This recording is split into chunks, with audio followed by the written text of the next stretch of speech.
औज़ुबिल्लाहि मिनश्शैतानिर्रजीम बिस्मिल्लाहिर्रहमानिर्रहीम। So finally आज हमने सेकंड चैप्टर स्टार्ट कर दिया है, organisation and maintenance of organisms. तो अब हम इसमें सबसे पहले स्टार्ट करते हैं cell structure and cell organisation. तो सबसे पहला पार्ट है हमारा सेल स्ट्रक्चर। तो हम सबसे पहले सेल स्ट्रक्चर को स्टार्ट करते हैं। Cell structure is the actually हम कहते हैं very thin slice of plant stem is cut and studied under a microscope. It can be seen that the stem consists of thousands of tiny and box-like structures. These are called actually the cells. तो cell हम कहते हैं smallest living structural and functional unit of life is called the cell। ठीक है। और इससे अलावा इसमें करने वाली क्या बात है वो ये है कि फ़ोटो माइक्रोग्राफ क्या होती है। फ़ोटो माइक्रोग्राफ हम कहते हैं ऐसी तस्वीर जो कि माइक्रोस्कोप के ज़रिए से ऑब्टेन की जाती है उसको हम कहते हैं फ़ोटो माइक्रोग्राफ। और ये जो आपको सेल्स यहाँ पे नज़र आ रहे हैं एक्चुअली ये कहा गया कि दिस 60 टाइम बड़े हैं एक्चुअल साइज से। तो मतलब अगर 1 आपको 2 मिलीमीटर का नज़र आ रहा है तो इट मीन्स के 0.03 mm is actual length of this cell.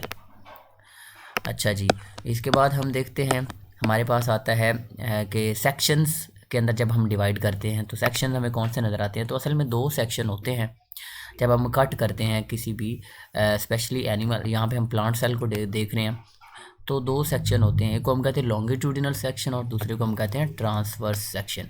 अब लॉन्गिट्यूडिनल का मतलब होता है along the length, very simple. मतलब अलोंग द लेंथ जिस तरह आप यहाँ पे देख रहे हैं एक लेंथ है उसके अलोंग ये वाला जो सेक्शन है this is the longitudinal section और ये है for example this is the actually the transverse section. आप ऐसे भी याद रख सकते हैं कि टी है ना ऐसे, तो ये वाला सेक्शन इस तरह ट्रांसवर्स सेक्शनल कहलाता है। ठीक हो गया जी। अच्छा, इसके बाद है हमारे पास इसमें से कुछ नहीं करने वाला। हाँ, अगर हमने किसी चीज़ सेल को देखना हो स्पेशली एनिमल सेल को तो उसको डाइज के ज़रिए देखा जाता है। सेल को ट्रीट किया जाता है डाई के ज़रिए और उनको हम कहते हैं स्टेन्स। इससे हमें ज़रा स्ट्रक्चर जो होते हैं वो ज़्यादा क्लियर नज़र आते हैं। बस ये चीज़ करने वाली थी। ठीक है। तो यहाँ पे है हमारे पास एक बेसिक सेल के अंदर जो स्ट्रक्चर होते हैं जिसको हम कह सकते हैं कि ये असल में ना सेल थ्योरी में कुछ पॉइंट्स कहे गए थे।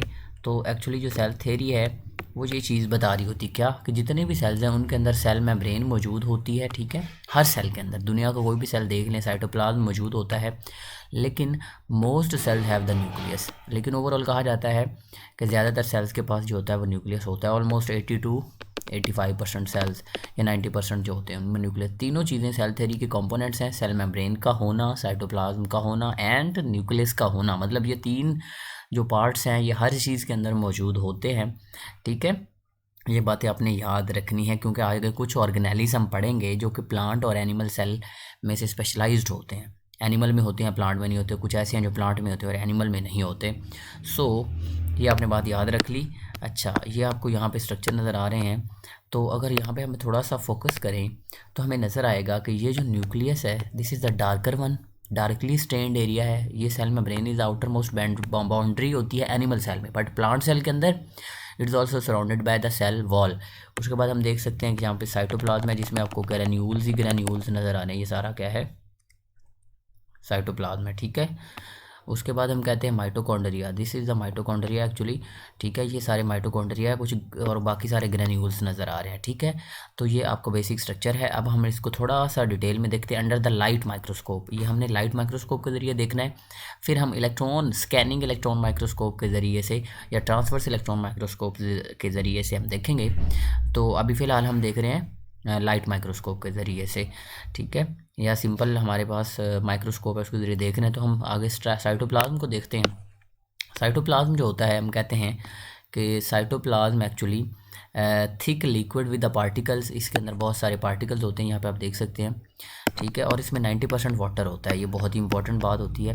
ठीक है, असल में हम कहते हैं कि in plant cell it may be seen to be the flowing about particles, food के रिजर्व्स हो सकते हैं, ऑयल ड्रॉपलेट्स हो सकते हैं, ग्रैन्यूल ऑफ स्टार्च हो सकते हैं, other particle are structure called as organelles which have the particular function in cytoplasm. Cytoplasm के अंदर केमिकल रिएक्शंस बहुत ज़्यादा हो रहे होते हैं, ठीक है, बहुत ज़्यादा, मतलब जितना भी सेल का मेटाबॉलिज्म है ना, हम कहते हैं all chemical reactions inside the cell are called as the metabolism, ठीक है, वो साइटोप्लाज्म में हो रहा होता है। Liquid part of the cytoplasm is about the 90% water. बहुत इंपॉर्टेंट चीज़ है कि मतलब कोई भी सेल है ना, उसका जो साइटोप्लाज्म है उसके अंदर 90% वाटर होता है, और उसके बाद उसके अंदर बहुत सारे सॉल्ट्स होते हैं, बहुत सारे शुगर्स होते हैं, डिज़ोल्व हुए होते हैं, ठीक है। इसके अलावा उसके अंदर प्रोटीन्स, लिपिड्स वगैरह भी मौजूद होते हैं। अब इनका काम क्या होता है, तो हमें पता है कि जो लिपिड्स होते हैं, स्पेशली द फॉस्फोलिपिड्स, ठीक है, लिपिड्स में से भी सिर्फ फॉस्फोलिपिड्स जो होते हैं ना, वो एक्चुअल में क्या कर रहे होते हैं, सेल मेम्ब्रेन का हिस्सा होते हैं, ठीक है, जब हम इलेक्ट्रॉन माइक्रोस्कोप के ज़रिए देखते हैं। फिर हम देखते हैं कि इसके अंदर जो प्रोटीन्स हैं, हाँ, इसके अंदर कुछ प्रोटीन्स होती हैं, वो एंजाइम्स के तौर पर एक्ट कर रही होती हैं, और आपको पता है एंजाइम्स जो होते हैं वो बहुत ही ज़्यादा ज़रूरी हैं। Life is impossible without enzymes, जो कि हमने चैप्टर 5 के अंदर पढ़ा एंजाइम्स की इंपॉर्टेंस में, ठीक है जी। उसके बाद हम कह सकते हैं कि एंजाइम्स जो होते हैं, कुछ एंजाइम्स अटैच होते हैं किसी स्पेसिफिक मेम्ब्रेनस सिस्टम के ऊपर, और कुछ जो होते हैं वो फ्रीली फ्लोट कर रहे होते हैं। तो ये बातें बहुत ही इंपॉर्टेंट थी with respect to the cytoplasm. अच्छा, खैर, साइटोप्लाज्म के अंदर डिटेल ज़्यादा नहीं दी हुई, तो इसका कुछ पार्ट होता है सोल, कुछ पार्ट होता है जेल, ठीक है, जेल, तो ये सारे पार्ट भी इसी के अंदर होते हैं।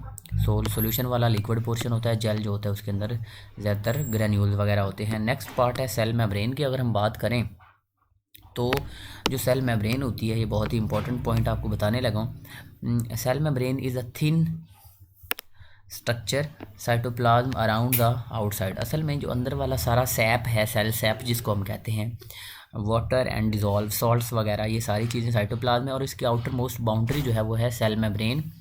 अब ये आउटर मोस्ट बाउंड्री क्या करती है कि एस्केप, सेल के कंटेंट्स को एस्केप नहीं होने देती, ठीक है, और it stops the cell contents from escaping and control the substances which are allowed to enter and leave the cell. ये कैसे, देखें, वो चीज़ें जो सेल को चाहिए होती हैं वो उसके अंदर एंटर होती हैं सेल मेम्ब्रेन के ज़रिए, और जो वहाँ से निकलती हैं वो सब्सटेंसेस वेस्ट वगैरह जो होते हैं वो वहाँ से निकलते भी हैं, तो वो भी सेल मेम्ब्रेन के थ्रू ही बाहर आते हैं। तो ऑक्सीजन होगी, फूड हो गया, water allowed to enter, waste products are allowed to leave and harmful substances are kept out. In this way हम कहते हैं कि cell membrane maintains the structure and the chemical reaction of the cytoplasm. ठीक हो गया, यहाँ तक आपको किसी तरह की कोई कन्फ्यूजन है तो आप कमेंट्स में पूछ सकते हैं।